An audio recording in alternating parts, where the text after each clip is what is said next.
Calorific values of hydrocarbon fuels. अब हम लोग देखने जा रहे हैं हाइड्रोकार्बन फ्यूल्स का calorific value. Hydrocarbons contain carbon and hydrogen, both carbon and hydrogen are combustible, so hydrocarbons on burning produce a large amount of heat. Hydrocarbons contain करता है hydrogen and carbon, carbon and hydrogen, both carbon and hydrogen are combustible, दोनों carbon और hydrogen combustible है, ज्वलनशील पदार्थ है। So hydrocarbons on burning produce a large amount of heat, अतः hydrocarbons जलने के बाद एक बड़ा मात्रा में हीट का प्रोडक्शन करता है। Hydrogen has higher calorific value 150 kilo joule per gram than carbon 32 kilo joule per gram. Hydrogen का कैलोरीफिक वैल्यू कार्बन से ज़्यादा होता है। हाइड्रोजन का कैलोरीफिक वैल्यू होता है 150 किलो जूल पर ग्राम, जबकि कार्बन का होता है मात्र 32 किलो जूल पर ग्राम।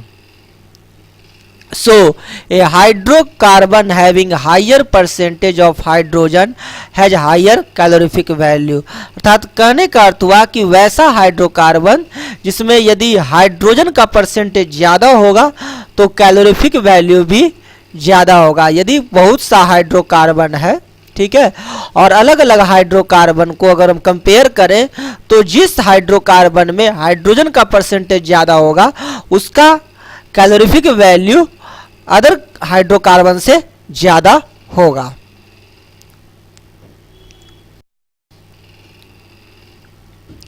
हाइड्रोकार्बन मीथेन, इथेन, ब्यूटेन, यहाँ हम लोग कंपेयर करते जा रहे हैं मीथेन, इथेन और ब्यूटेन का कि किसका कैलोरीफिक वैल्यू ज़्यादा है और किसका कम है on the basis of percentage of hydrogen, hydrogen के परसेंटेज के आधार पर। जैसा कि हम लोग जानते हैं कि जिसमें हाइड्रोजन का परसेंटेज ज़्यादा होगा उसका कैलोरीफिक वैल्यू ज़्यादा होगा। मोलिक्यूलर फार्मूला हम लोग देखेंगे अब। मीथेन, इथेन, ब्यूटेन का मोलिक्यूलर फार्मूला क्या है? मीथेन का CH4, इथेन का C2H6 और ब्यूटेन का C4H10। कार्बन, अब देख रहे हैं कि हम तीनों में कार्बन कितना कितना है। 1 × 12 मीथेन में है 12 ग्राम, 1 × 12 एक कार्बन है तो, और कार्बन का मोलिकुलर वेट एटॉमिक वेट होता है 12 AMU, ठीक है। तो एक कार्बन है मीथेन में तो इसका हो गया 1 × 12 बराबर 12। इथेन में 2 कार्बन है C2, 2 कार्बन इसलिए 2 × 12 बराबर 24। और ब्यूटेन में 4 कार्बन के एटम्स हैं C4, तो 4 × 12 = 48 ग्राम्स। हाइड्रोजन, अब देखेंगे हाइड्रोजन कितना कितना ग्राम है। 1 × 4 मीथेन में 1 × 4 = 4, ठीक है। मीथेन में 4 हाइड्रोजन के एटम है और हाइड्रोजन का एटॉमिक वेट होता है 1, तो 1 × 4 बराबर 4। और इथेन में है 6 हाइड्रोजन के एटम तो 1 × 6 बराबर 6। और ब्यूटेन में हाइड्रोजन के 10 एटम है तो 1 × 10 बराबर 10। Percentage of hydrogen in hydrocarbon, hydrogen का परसेंटेज हाइड्रोकार्बन में किस तरह से निकालते हैं उसका फॉर्मूला है = percentage of hydrogen in hydrocarbon बराबर 100 × मास ऑफ हाइड्रोजन बटा में mass of hydrogen plus mass of carbon. हमको किसी भी हाइड्रोकार्बन में हाइड्रोजन का कितना परसेंट है यदि निकालना है तो वह होता है percentage of hydrogen in hydrocarbon बराबर 100 × मास ऑफ हाइड्रोजन बटा में mass of hydrogen plus mass of carbon. देखिए मीथेन का क्या हो जाएगा तब इस फार्मूला के अनुसार 100 × मास ऑफ हाइड्रोजन कितना हो गया मीथेन में 4, तो 100 × 4 बटा में mass of hydrogen plus mass of carbon यानी 12 + 4 दैट इज 16। यानी मीथेन में हाइड्रोजन का percentage of hydrogen in methane हो जाएगा 100 × 4 बटा में 16। और इथेन का होगा तब इसी तरह से 100 × 6 बटा में 30।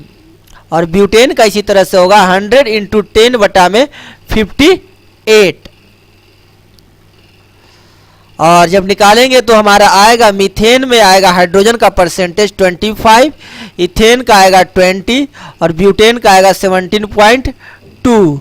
अर्थात कहने का अर्थ हुआ कि मीथेन का कैलोरीफिक वैल्यू ज़्यादा होगा क्योंकि इसमें हाइड्रोजन का परसेंटेज इथेन से ज़्यादा है और ब्यूटेन से भी ज़्यादा है। तो मीथेन का इथेन और ब्यूटेन दोनों से ज़्यादा इसका कैलोरीफिक वैल्यू होगा और इथेन का ब्यूटेन से ज़्यादा होगा और मीथेन से कम होगा कैलोरीफिक वैल्यू और ब्यूटेन का सबसे कम होगा कैलोरीफिक वैल्यू, जो कि हम देख सकते हैं बाय प्रैक्टिकल जब निकाला गया तो आया है मीथेन का 55 किलो जूल पर ग्राम, इथेन का आया है 52 किलो जूल पर ग्राम और ब्यूटेन का आया है 50 kilo joule per gram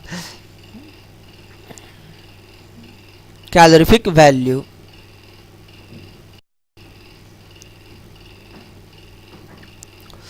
calorific values of compounds containing carbon, hydrogen and oxygen. अब वैसे कंपाउंड्स को देखने जा रहे हैं जो कि कार्बन, हाइड्रोजन और ऑक्सीजन तीनों कंटेन किए हुए रहे, तो वैसे कंपाउंड्स का कैलोरीफिक वैल्यू कितना होगा। Oxygen is not a combustible substance but it supports combustion. Oxygen एक कम्बस्टिबल सबस्टांस नहीं है लेकिन यह कंबसन में सपोर्ट्स करता है। So when fuels containing carbon C, hydrogen H and oxygen O are burnt, carbon and hydrogen burn to produce heat, whereas oxygen does not burn. As a result, compounds containing carbon, hydrogen and oxygen burn rapidly but produce lesser heat per unit mass.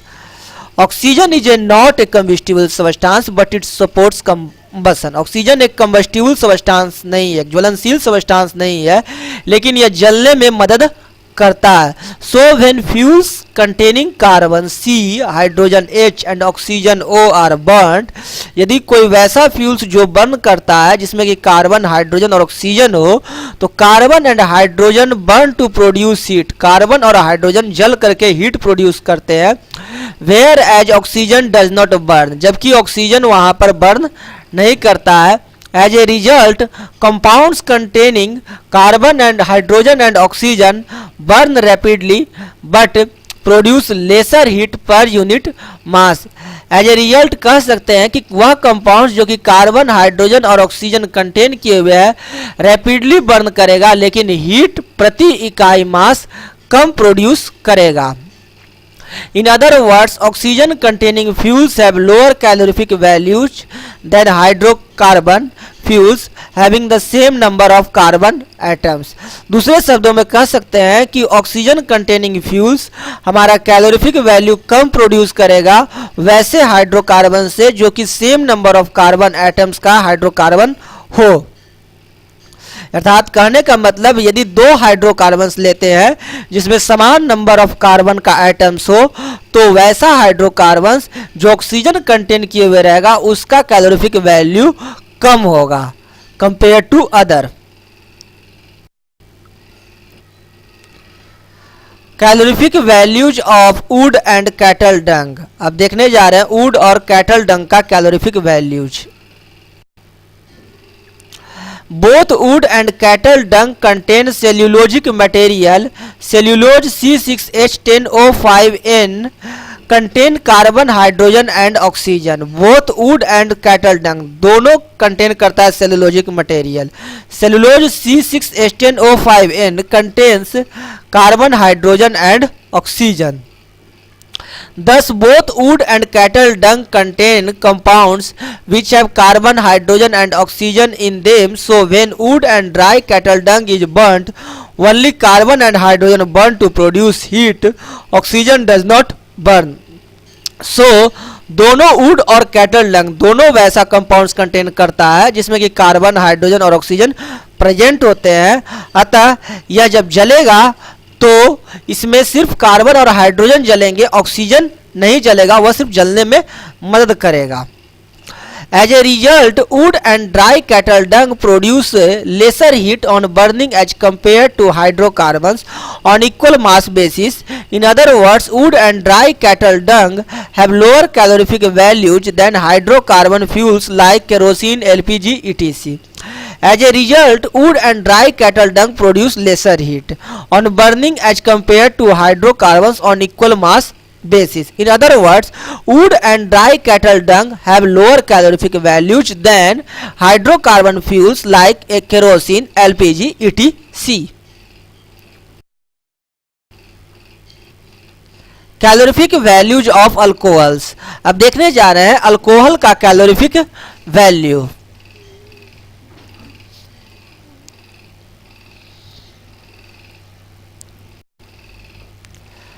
Alcohols contain carbon, hydrogen and oxygen. When alcohols are burnt, only carbon and hydrogen burn to produce heat and oxygen does not burn. Alcohols भी carbon, hydrogen और oxygen तीनों contain करता है। सो जब alcohol जब जलेगा तो सिर्फ कार्बन और हाइड्रोजन बर्न करेंगे, ऑक्सीजन बर्न नहीं करेगा। So an alcohol produce lesser heat than a hydrocarbon fuel containing the same number of carbon atoms. In other words, an alcohol has lower calorific value than a hydrocarbon having the same number of carbon atoms.